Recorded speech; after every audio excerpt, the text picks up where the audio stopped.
నమస్తే, welcome to I news. Telangana రాజకీయాల్లో ఒక ఊపు ఊపేస్తున్న సంచలనాంశం అదే కాళేశ్వరం ప్రాజెక్టు.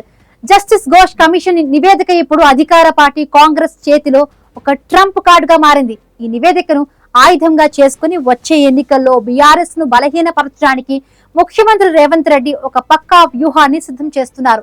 665 పేజీల ఈ ఘోష్ కమిషన్ నివేదికలో మాజీ ముఖ్యమంత్రి కె చంద్రశేఖరరావు హయాంలో జరిగిన అవకతవకలు, తప్పులు బయటపడినట్లు తెలుస్తోంది.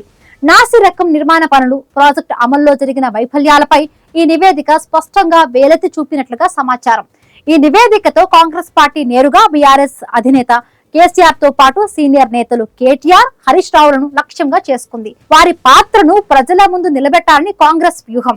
ముఖ్యమంత్రి రేవంత్ రెడ్డి తదుపరి వ్యూహాత్మక అడుగు ఏకంగా శాసనసభలోనే కేసీఆర్ ను చర్చకు ఆహ్వానించడం. ఈ నివేదికపై సభలో బహిరంగ చర్చ జరిపి ఆ తరువాతే తదుపరి చర్యలు తీసుకోవాలని కాంగ్రెస్ భావిస్తోంది.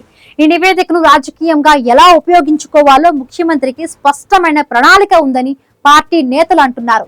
రాబోయే స్థానిక సంస్థల ఎన్నికలలో కాంగ్రెస్ పార్టీ ఎజెండా మొత్తం కాళేశ్వరం ప్రాజెక్టు చుట్టూనే తిరగనుంది. దీనికి కారణం గత కొంతకాలంగా కొన్ని హామీలను నెరవేర్చడంలో ప్రభుత్వం విఫలమైందని బీఆర్ఎస్ చేస్తున్న సోషల్ మీడియా ప్రచారం కాంగ్రెస్ కు ఇబ్బందులు సృష్టించింది.